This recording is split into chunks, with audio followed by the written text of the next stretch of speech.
Yay! On to chapter 3. So remember that it's spelled steaks, like the steak you eat. Steak. So we know that dogs love steaks. So do you think maybe, let's make a prediction. What do you think your prediction is? My prediction is that they got sidetracked and never found the calendar. What is your prediction? Be sure to think about it as we read. Why would anyone put a cactus plant right under a window? In fact, why would anybody want a cactus plant in their house? Cactus is a scourge. Out in the pasture, you have to put up with it because it's there. But why would anyone dig one up and bring it into their house? I can guarantee that no dog would do such a silly thing. As you might have guessed by now, Sally Mae had parked a cactus plant right under the window, and I saw it and I cleared that windowsill. Tried to alter course in midair, but then it was too late. Hit run in the middle, and it hurt, and I squalled. Drover must have heard me. Oh my goodness, what is it, Hank? Mayday, mayday, help, run! They're after us, Hank, they're after us. I'll meet you at the machine shed. Remember the machine shed is his safe place, so that's why he said that. He was halfway across the yard and taking aim for the machine shed when I called him back. Get yourself back here and stand your guard. He came back. Okay, Hank, but I thought... ... You thought you'd save your own skin and leave me in here without a guard, is what you thought. That's very close to treason, Drover. Don't let it happen again. He took up his position under the window, and I went on with my investigation, which was none too easy since I had cactus spines in my brisket and front paws. It's not easy to limp on both feet at once. The house was quiet except for the ticking of a clock. I crept through the living room, past a pair of high loafers' dirty socks, in a recent issue of the West Texas Livestock Weekly.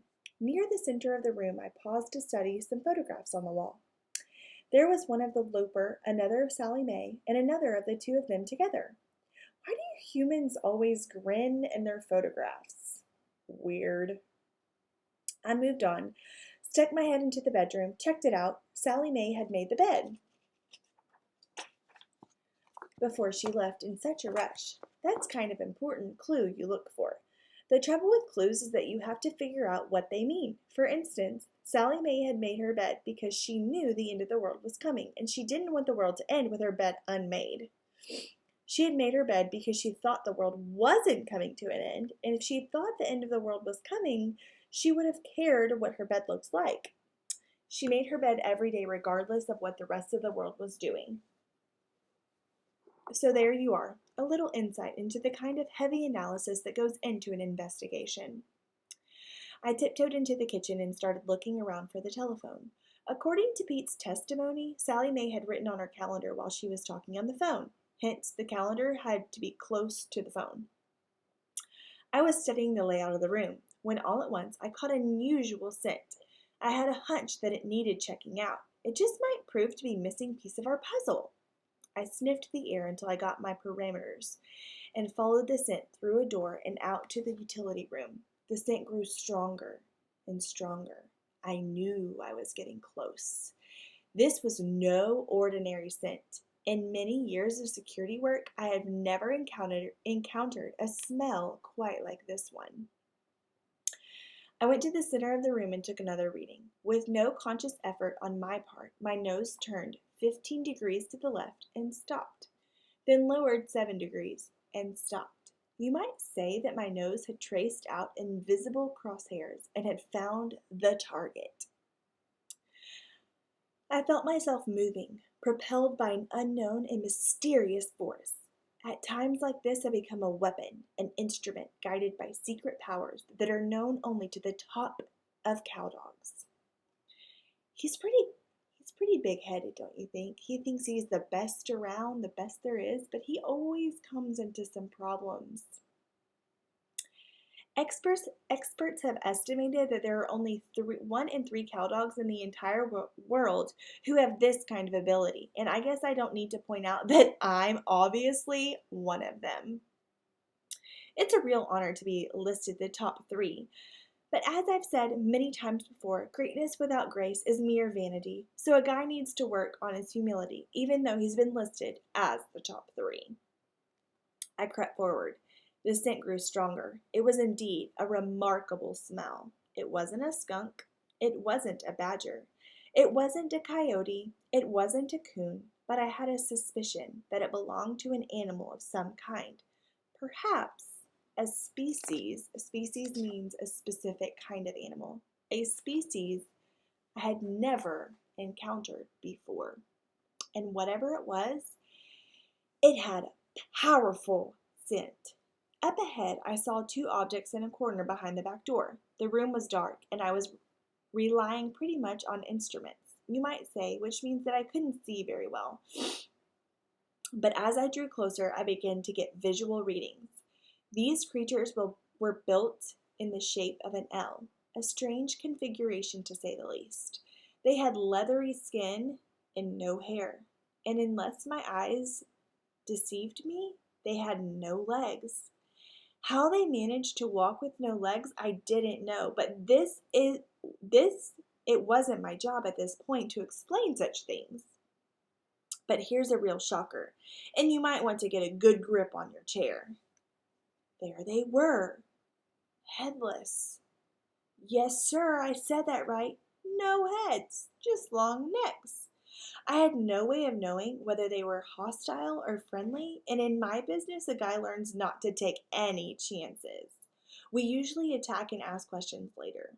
I mean, you can always apologize if you have gotten on the wrong side of toughness, whereas a mistake in the other direction can lead to grave consequences. And I mean grave, as in shallow grave or unmarked grave.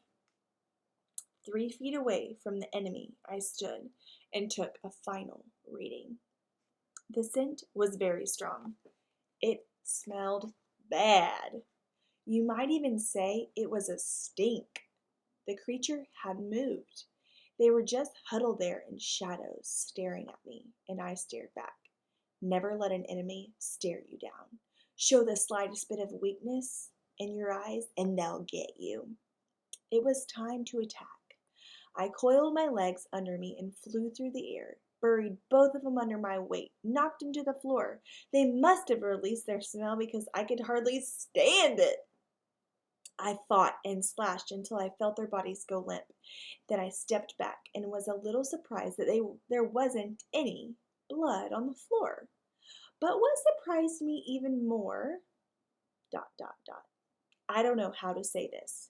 It was a simple case of mistaken identity. It could have happened to any dog. And remember that it was very dark on that back porch. What I'm driving at is that the creatures turned out to be an old, smelly pair of high lopers cowboy boots. Why Sally Mae allowed them in her house, I don't know, but I can't take the blame for that. I mean, I was just doing my job, and oh, never mind about that. You'd think that when a pair of boots got that old and rank, somebody would throw them away. Here's a picture of Hank with the boots. Well, I'd wasted some valuable time. I had to go back to my investigation. I went into the kitchen. I was in the process of checking out the walls and conducting a search for the phone and calendar when I caught another scent, the kind that makes your mouth water. My ears shot up and my eyes got big, and I went to sniffing the floor, the cabinets, under the dinner table, and the more I smelled, the better I liked it. It was driving me nuts. It smelled so good. At last, I went up on my hind legs and looked on top of the table, and there they were, 3 of the biggest, the thickest, the juiciest, most bodacious, delicious-looking T-bone steaks I'd ever saw. Sally Mae had put 'em out on the table to thaw. Just then I heard Drover. Hank? Hank? Is anything wrong? Hurry up, I'm getting scared. I went through the house and stuck my head out the window. Relax, son. Everything's going according to plan. I'm still conducting my investigation, but it turns out that we're playing for bigger stakes than I thought. It'll take me another 10 minutes to get all the data. Digested. So digested, do you know what that means? When you eat something, your stomach digests it. Is the world going to end tomorrow? I'm still working on that, Drover. Just be patient. Stay at your post and keep a sharp lookout. I left him and returned to the kitchen. I wasn't sure I could eat 3 whole steaks at one sitting. I mean, when a guy eats nothing but co-op dog food for years and years and years, his stomach shrinks. But I'm no quitter. I went up on my hind legs and started chewing on the first steak. It was half frozen and not the easiest thing to chew, but I seemed to thrive on adversity. While I was chewing on it, the plate fell off the table. It hit the floor and busted into a dozen pieces, and blood splattered all over the place. Okay, I want you to think about how mad Sally Mae is going to be when she gets home and her steaks are eaten. That was okay. Before Sally Mae came back, I'd have the floor shined up real nice, and she'd never even know I was there.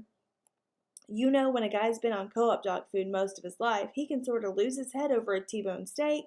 That first steak was outstanding. I was chewing up the last bite, had my mouth plumb full of beef when Drover sounded the alarm. Hank! Mayday! Mayday! Mayday! Sally Mae turned at the mailbox and she's heading this way. Oh my goodness, do something, Hank! Had to swallow that bite before I could answer. Danger near strangled myself as it was so big. I'll be right with you, Drover. Let me get a few more details under my belt and I'll be done. I tore into the next steak. I had the time element figured down to the last second. Sally Mae would pull up to the back door. When I heard the car door slam, I'd run to the front of the house, dive through the window, and disappear into the sunset, so to speak. I wasn't about to leave those steaks unattended. I chewed and I chewed and I chewed and I swallowed and I chewed some more. Ever eat a half-frozen steak? It ain't as easy as you might suppose. It sure makes your tongue cold. Hank! Mayday! Mayday! I'm leaving! I spotted the calendar on the wall and jumped up so I could read what Sally Mae had written on it. In the square for Monday, she had written, Beauty Shop, 10 o'clock. Aha! That's why she had gone to town in such a rush. But the next square, the one for Tuesday, was the one that held the ultimate secret. I started reading. End of the. I heard the front door slam. Huh? Sally Mae always went to the back door. She never used the front door. She was sure as thunder using the front door this time, and I was, by George, trapped. Okay. So, I want you to think about, he was planning on going through the front door, which is where they ripped the screen. So if you came home to your house and it looked a little bit different, what is something you might do? Okay? And was your prediction correct? Chapter 4 is the case is solved.